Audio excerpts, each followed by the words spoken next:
देखो अब हम लोग कर रहे हैं ऑगिव, ठीक है। ऑगिव जो होता है it is prepared in 2 types, less than and more then.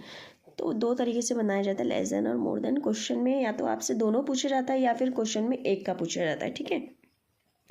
जैसे मैं कह रही हूँ prepare less than and more than, मैं दोनों का आपको एक एग्जांपल बता रही हूँ। Prepare less than and more than होगी तो आपके पास क्वेश्चन गिवन है, मार्क्स गिवन है और नंबर ऑफ स्टूडेंट्स गिवन है। Marks are 0 to 5, 5 to 10, 10 to 15 and 15 to 20। Number of students है 1, 3, 4 एंड 5, ठीक है। तो आपको इसको क्या करना है, लेस देन और मोर देन ऑगिव में कन्वर्ट करना है। तो इनके लिए जो नंबर ऑफ स्टूडेंट्स है ये क्यूमुलेटिव फ्रीक्वेंसी में चेंज होता है।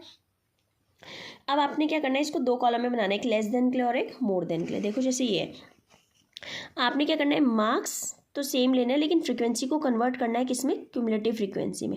ऐसी मोर देन में मार्क्स और क्यूमुलेटिव फ्रीक्वेंसी। अगर लेस देन की मैं बात कर रही हूँ तो वो लेस देन वर्ड से ही स्टार्ट आएगा। जैसे लेस देन, लेस मतलब कम होता है तो आपने अपर लिमिट से लेना है, मोर मतलब ज़्यादा होता है तो आपको लोअर लिमिट से लेना है, ठीक है। अपोजिट लेके चलता है। लेस मतलब कम होता है तो कम को हमने क्या करना है, बढ़ाना है आगे। मोर मतलब ज़्यादा होता है तो हमने उसको क्या करना है, माइनस करना है, ठीक है। अब देखो लेस में मैंने आपको बताया कम होता है, कम का अपोजिट यानी कि ज़्यादा से स्टार्ट करना है। इसमें ज़्यादा वैल्यू कौन सी है, स्टार्टिंग की 5, तो लेस में कहाँ से स्टार्ट होगा, 5 से। लेकिन अगर हम मोर में स्टार्ट करेंगे तो मोर में होगा 0 से स्टार्ट, ठीक है। तो देखो लेस देन 5, 10, 15, 20। हमने 5 का गैप क्यों लिया, क्योंकि हमारे पास जो क्लास इंटरवल है यहाँ पे 5 का गैप है। अगर यहाँ पे 10 का गैप होता तो हम यहाँ पे भी 10 का गैप लेते।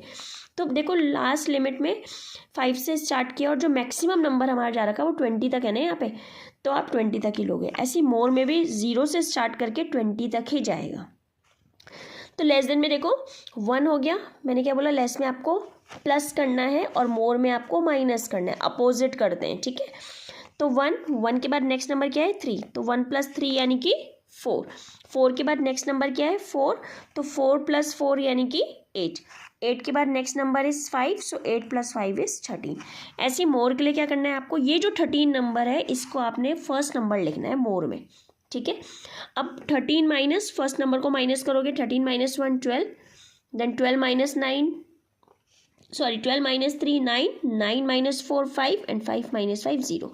जब आप इसका कर्व बनाते हो तो दोनों एक ही उसमें बनाओगे आप, फर्स्ट एक्स एक्सिस पे, सेकंड कॉलम वाई एक्सिस पे, ठीक है। तो देखो आपने क्या देखना है, सिर्फ ये नंबर्स देखो और इन नंबर को पॉइंट मार्क करो। इसमें भी ये नंबर देखो, इन नंबर को मार्क पॉइंट करो, ठीक है। जब आपने पॉइंट मार्क कर दिया उसके बाद आपने इनको ज्वाइन करते हैं फ्री हैंड, क्योंकि जो ऑगिव होता है ये कर्व होता है और कर्व हमेशा फ्री हैंड बनता है, उसको स्केल से ज्वाइन नहीं करते, ठीक है। तो जैसे 5 का 1, अंडरस्टूड।